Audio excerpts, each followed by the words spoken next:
Hello, I'm Beryl Dakers. Welcome to Palmetto Scene.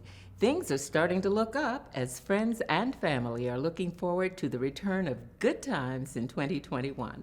So let the good times begin with some good music from the Swinging Medallions.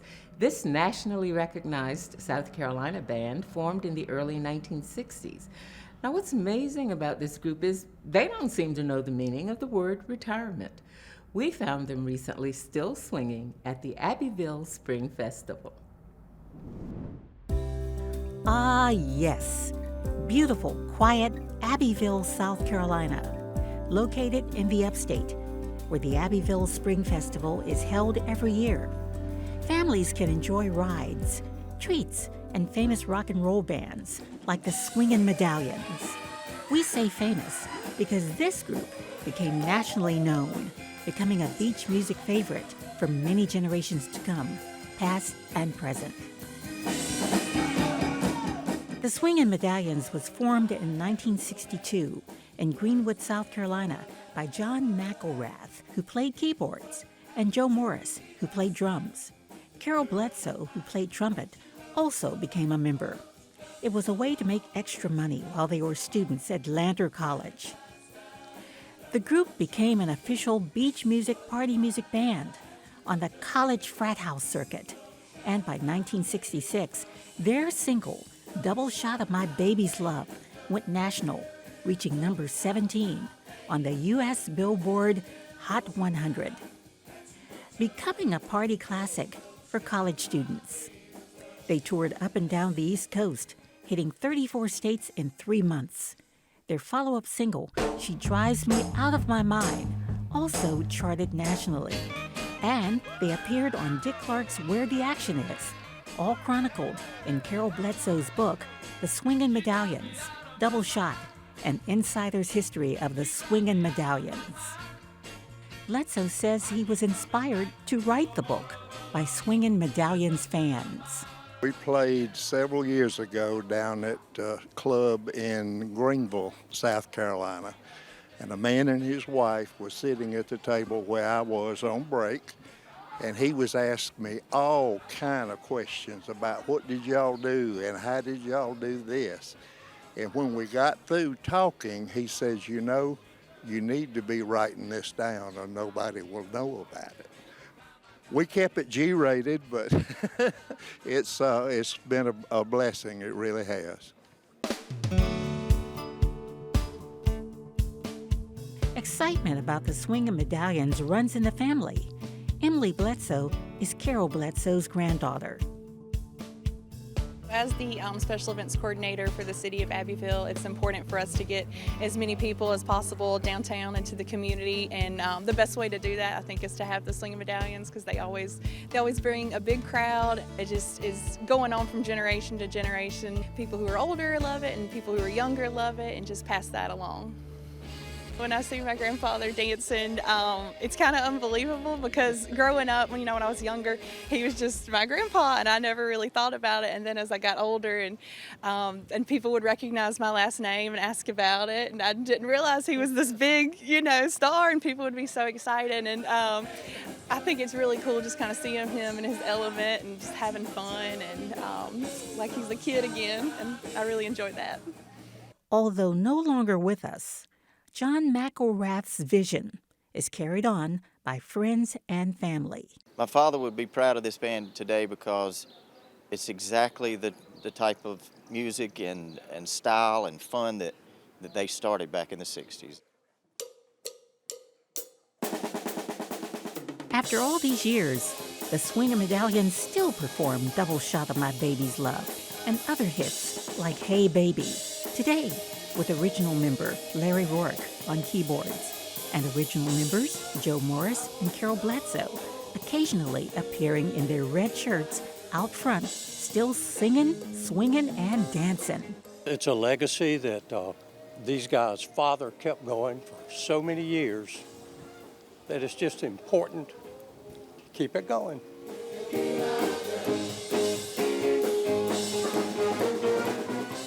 Truthfully, what am I doing here? It's only because I just love it. After 50-something years, 57 years, it just seems like the natural thing to do. The thing I want people to remember most is just the fun. I love watching people out here and just dancing and moving along to the music, and I think it takes people back to a really fun time in their lives, and I really enjoy that.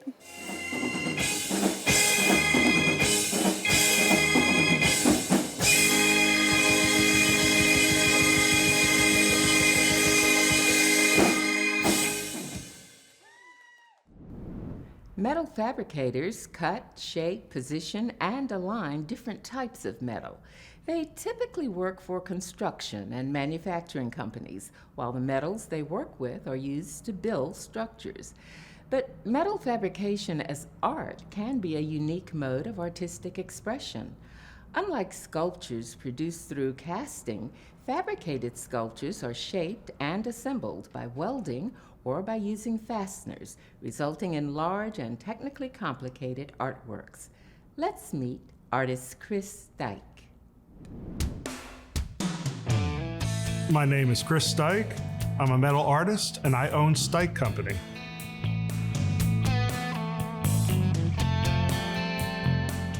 Dyke Company was established in 1998.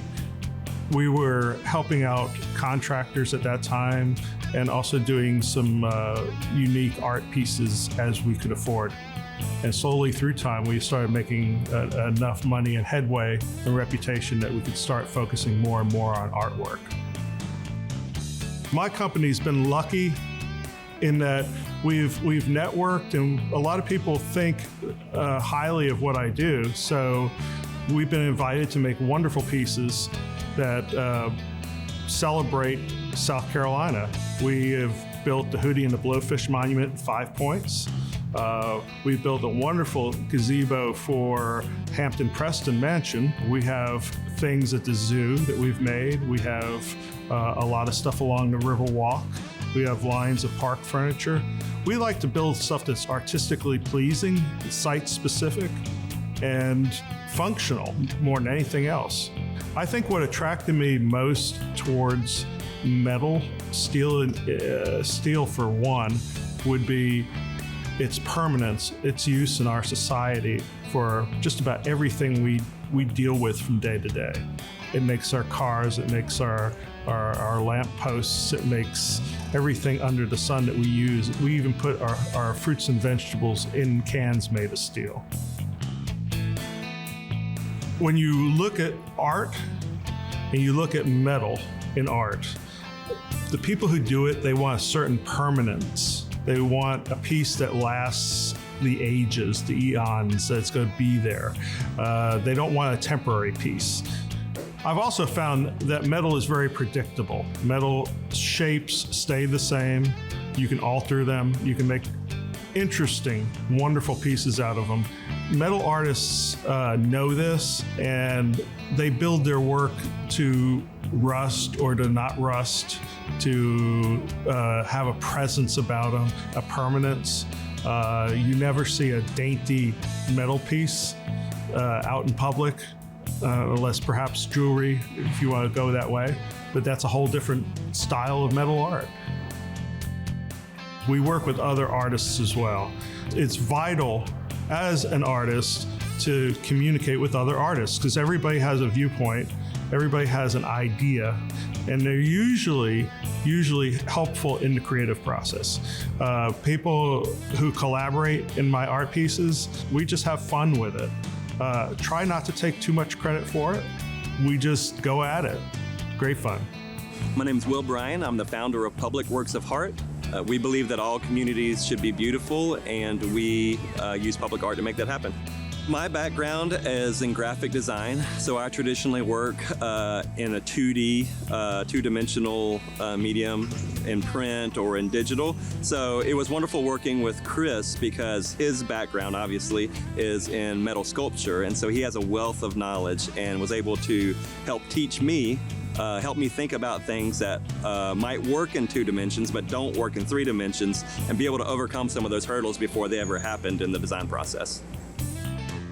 The piece that I'm sitting on right now is the butterfly bench in the Casey River Arts District here at the entrance of the Casey River Walk, which leads to the Congaree River. And so the whole concept behind this was we wanted to celebrate the nature or the natural setting around here, and we wanted it to be very whimsical and fun. So it needed to be beautiful, and all of the designs and everything are just kind of meant to reflect the organic nature of the flight of a butterfly or the falling of leaves or the flow of water that are all part of this specific community. And it's turned out really, really great.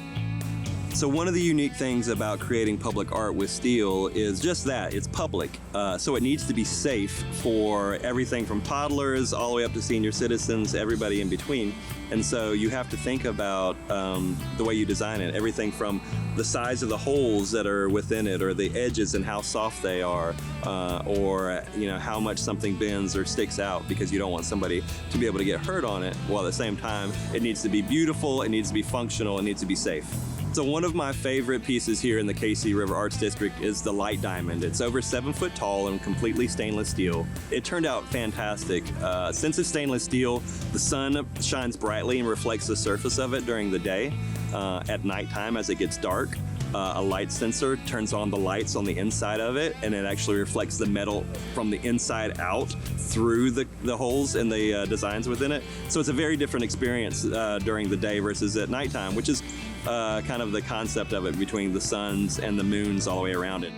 I kind of enjoy all my pieces I've done, my art that I've made. They use it, they come to me and say they like it. I usually ask how they're interacting with it, because that's important to me. I put a whole lot of thought and effort into what I do. It's important to me that whoever looks at it, whoever comes to see it, comes back and looks at it again. That is the ultimate compliment.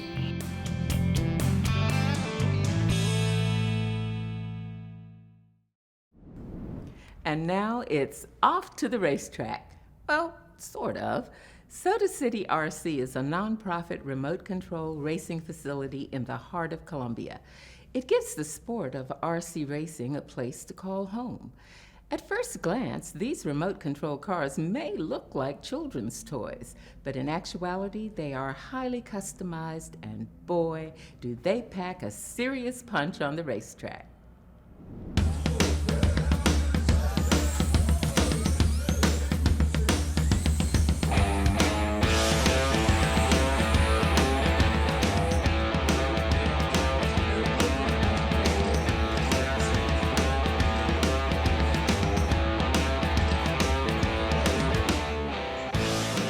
Soda City RC is a nonprofit organization facility that we are open here just to give the sport of RC racing a place to call home in Columbia, South Carolina. We race what affectionately we call as toy cars, but they're actually model cars, model remote control cars that act and race and are able to adjust just like some real cars. They actually are driven on electric power, lithium polymer batteries, we call it LiPos. So it's very, in terms of technology, in terms of all the aspects of the techie side, they're very much advanced and they're very adjustable and they're very much almost like a real car, just miniature and brought down to scale. And they're scale model race cars is what they really are. It's almost set up very much like a motocross or other kind of amateur racing where you have heats that are derived in the similar classes. Classes are the different kinds of cars. They're different kinds of chassis, different kinds of motors, different kind of specific rule sets for these cars.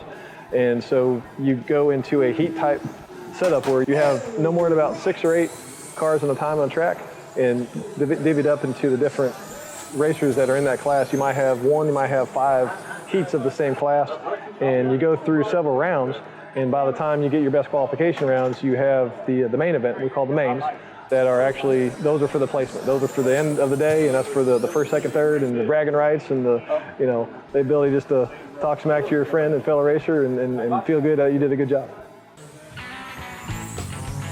My time is all here. All our extra time is right here. I started racing in 2006 to 2010 outdoor. It's pretty serious. The competition's tough. I mean, in between each race, the guys will come over, they'll look at the results, see where they're at, see what they need to do to the car and make it better. What you try to do is get your best run in. Person with the best time in that 5 minutes, of course, is going to be on the pole. And that's where you want to be. And if it's on your side and your car is good enough, that's where you're going to be. I was like, this is something I want to do. Because we have done so many sports. Like I did basketball, I didn't really like that. We did motocross. It was cool, it was fun, but it wasn't really my thing. And now we found RC, and I was like, let's do this. Now we're fully into it. I really like the racers down here. They've always got nice people. And a couple of people that used to race at our track who drove about 3-4 hours of racing down here now, because this opened up about a year ago. And so I'm getting to meet some of them people again, and some of our buddies come down here and hang out and race. But what I like mostly is just to have fun and just to experience with other people and just kind of like getting to drive. And because RC, it can be tense at some points, but most of the time it's just like a stress relief. It's fun to race with other people. It brings out competition. My hands start to sweat because I just want to win so bad. It feels like your work pays off. This is the same thing that happened with my car. It paid off as soon as I got it running, and I've gotten a lot better since that happened. I race adults and kids. I like the people, so if I break and my dad is not here, other people can help me fix my car. Soda City has probably some of the nicest and best racers I've seen. I think it is for everybody, every gender, every race, every age. We have this facility for the racers and really just kind of continuing a legacy of a lot of years, a lot of effort, a lot of energy toward this great community. It's continually evolving, and it's where we're at right now. The friendship is like no other. It's awesome. I really don't know how to explain it. This is what we do.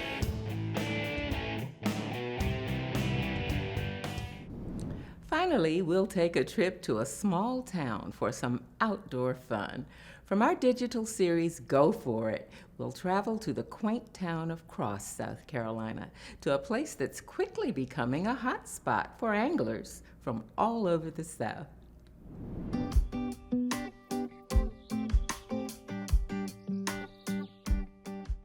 Take a look around, friends. Today, we are in an outdoor lover's paradise. You can do everything here, from boating to camping, hiking and biking, all of the outdoor things. So if you like to get away from the noise and just be in nature, this is the place to do it. Where are we exactly? We are at Black's Camp in Cross, South Carolina, about halfway in between Columbia and Charleston, where South Carolina's Great Lakes lie. Lakes Marion and Moultrie are actually surrounded by parks, trails, a wildlife refuge, and make the perfect backdrop for all things outdoor adventure. But their claim to fame is actually world-class fishing. And since I've never caught a fish, I'm hoping that today is going to be the day. Let's go for it.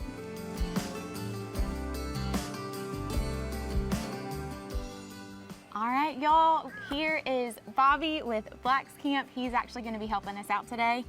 Where are you taking me today, Bobby? We're on Lake Moultrie, lower lake of two lakes, Lake Marion's the upper one. We're going to be going 20 minutes out fishing the Sunken Islands. Oh, that sounds fun. Yeah. So what do you think we might catch today? We're going to target catfish. Catfish? Yeah, what this lake is known for. It's known for catfish. Let's go for it.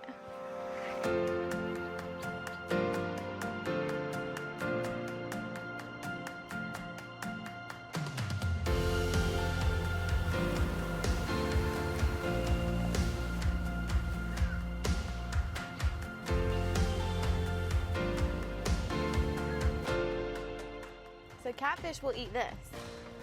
Yeah. They eat the whole thing. Oh my goodness. Especially a big How one. big are these catfish gonna be?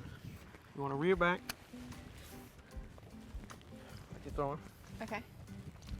And as you throw, gradually, see how I'm just putting my thumb barely on the line, just like that, letting it easily spool out. Give it a try. Ooh. Don't hit me. Okay. All right. So unlock. Put it behind that shoulder. Mm-hmm. And aim. Aim. All right, we're gonna give it a shot. If I mess up, we can try again, right? Oh. Well, that Not one, very good you at this. didn't go too far, but you didn't burn this it either. So that's a plus. If at first you don't succeed, which we did not, we will try again.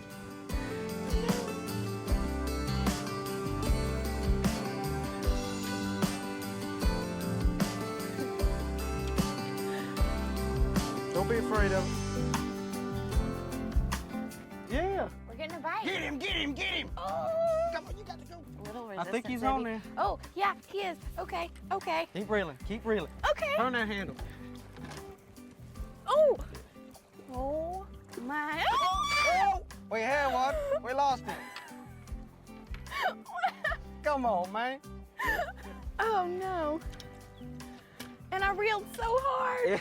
I reeled so hard.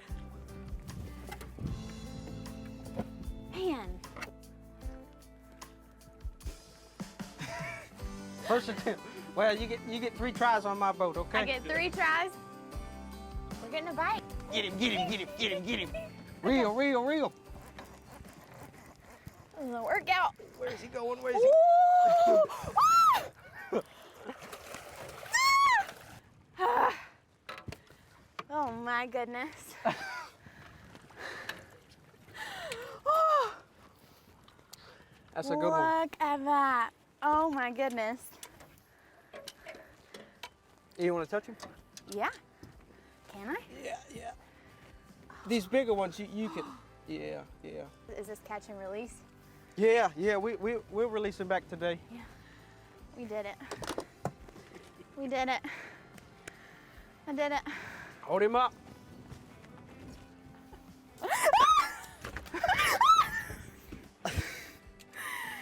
You want to release him? Okay. Yeah.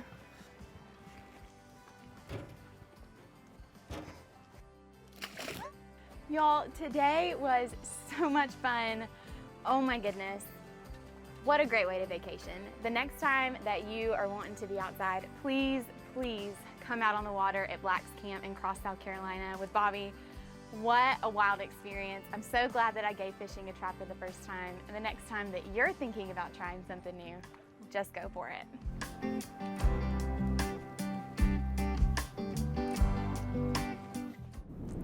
For more stories about our state and more details on the stories you've just seen, do visit our website at palmettoscene.org. And of course, don't forget to follow us on social media, Facebook, Twitter, and Instagram at SCETV, #Palmetto Scene. For all of us here at ETV and Palmetto Scene, I'm Beryl Dakers. Good night, and thanks for watching.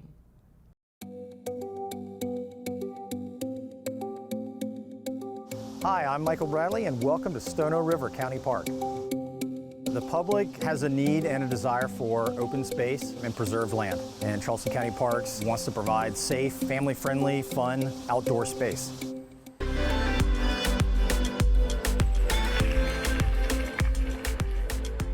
It's a 1.5 mile trail from the trailhead where the restrooms are. It does have a beautiful walk over a wonderful marsh view, a 1,000-foot boardwalk that takes you out to an island into the Stono River where there's a nice nature trail that goes around that island. It is an unmanned facility. It serves as a bit of a destination for the West Ashley Greenway and those that like to bike and run and walk on that greenway. Kind of an endpoint where there's some restrooms, water, there's even a bike repair station, a little place to picnic. We are right along the Stono River, so you're going to see all kinds of marsh life. It has been very popular for birding. There's been all sorts of birds out here in the marsh, flying over the island. It's a wonderful park. We hope that everybody continues to enjoy it, and please come see us.